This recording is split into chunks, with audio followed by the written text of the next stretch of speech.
오늘 청문회를 보면서 과연 이 청문회가 윤석열 검찰총장 후보자에 대한 청문회인지 황교안 자유한국당 대표에 대한 청문회인지 구분을 할 수가 없습니다.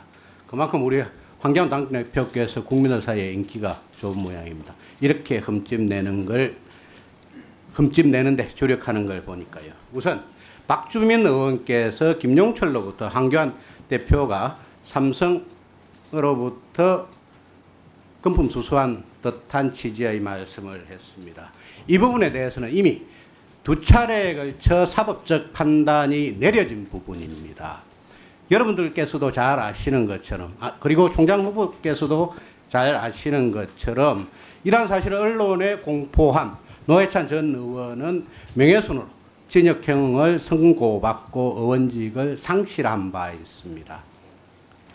2013년 10월 4일 한국일보는 부장검사로 재직하던 시절 삼성그룹 임원들이 연루된 성매매 사건을 수사하며 삼성 측으로부터 1,500만 원 상당의 상품권을 받았다라고 보도를 했습니다. 황교안 대표께서는 한국일보를 상대로 해서 손해배상 청구 소송을 제기를 했고 2015년 7월 24일 서울고법 민사 13부는 원신과 똑같이 이 한국일보 보도가 허위라며 황 총리에게, 당시 총리입니다, 황 총리에게 총 2천만 원을 지급하라는 판결을 선고하고 이 판결은 대법원까지 갔다가 확정되었습니다. 그 이후에 한국일보는 정정 보도문을 통해서 한국일보 2013년 10월 4일자 일면의 1999년 삼성 관련 사건 수사 때 황교안 법무 떡값 수수 의혹이라는 제목의 기사 및 이면의 삼성 엑스파일 수사 소극적 떡값과 관련이 있었나라는 제목의 기사 중 황교안 장관이 1999년 서울지검 북부지청 형사 5부장 재직 시절 삼성 측으로부터 검사 1인당 300만 원씩 총 1,500만 원 상당의 상품권을 받았다는 부분은 법원 판결에 의하여 사실이 아닌 것으로 확인되었기 때문에 바로 잡습니다. 이 보도로 명예가 훼손된 황교안 총리께 유감의 뜻을 전합니다. 라고 정정 보도문을 냈습니다. 이게 관련 언론의 기사입니다. 존경하는 박지원 의원께서는 우리 총장 후보자를 상대로 해서 국정원 댓글 사건 수사 당시에 황교안 장관이 외압을 행사를 했다.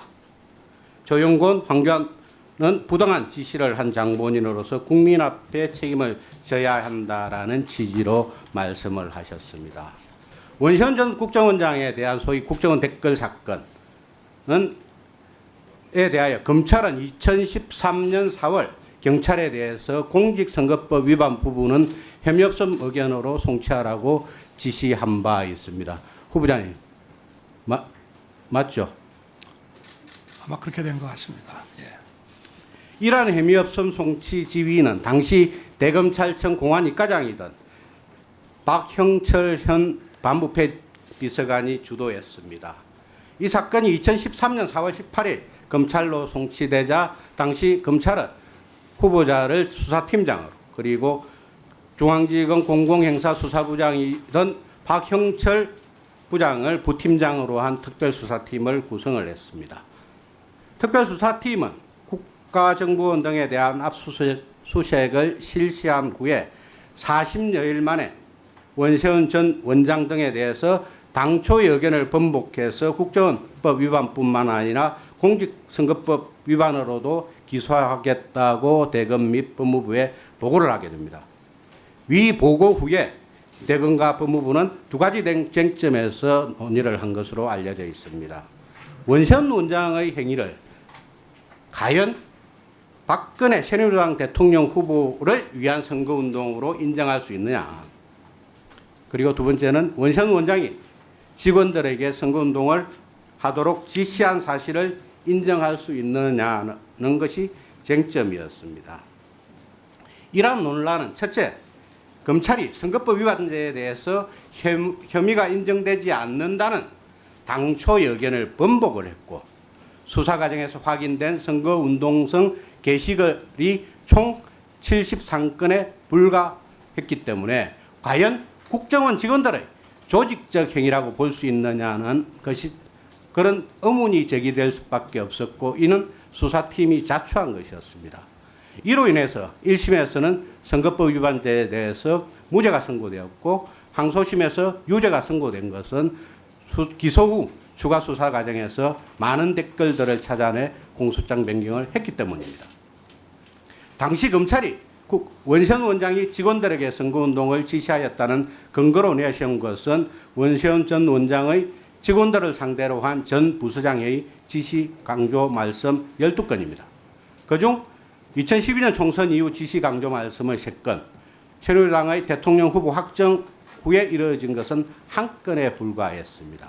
이것이 검찰이 2013년 6월 14일 발표한 국가정보원 관련 의혹 사건 수사 결과 발표문에 첨부된 원세훈 전 원장의 발언 내용입니다. 저 PPT에서 보시는 것처럼 후보 확정 후에 이루어진 발언은 종북 세력들은 사이버상에서 국정 폄훼 활동을 하는 만큼 선제적으로 대응해야 한다. 선거가 얼마 남지 않았는데 직원들이 해야 할 일은 당당하게 해야 돼 사소한 일에서 무리야기가 발생하지 않도록 관리의 만전을 기해야 한다. 이 발언들은 살펴보면 법무부와 대검 간에 이루어진 원세훈 원장에 대한 공직선거법 위반죄 적용 여부에 대한 논란은 일반 국민들도 충분히 수긍할 만한 것이라고 볼 수 있습니다. 검찰청법 제8조는 법무부 장관은 검찰 사무의 최고 감독자로서 일반적으로 검사를 지휘감독하고 구체적 사건에 대해서는 검찰총장만은 지휘감독한다고 규정하고 있습니다.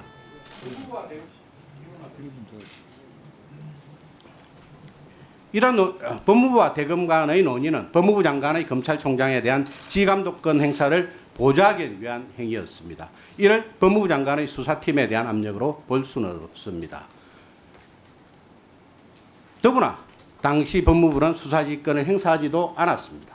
문재인 대통령은 문재인, 김인혜의 검찰을 생각한다라는 책자에서 검찰의 모든 결정은 헌법과 형사소송법, 인권 측면에서 비판과 논의의 대상이 될 수 있고 또 되어야 한다.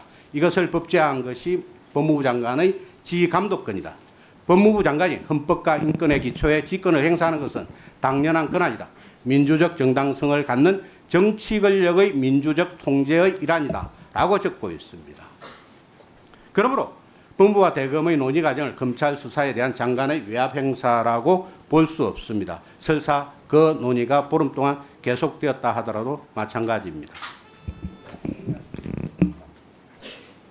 저는 2013년도의 일에 대해서는 제가 그때 다 말씀을 드렸기 때문에 제가 지금 이 자리에서는 다시 좀 말씀드리기 어려움을 좀 양해해 주시기 바랍니다. 네.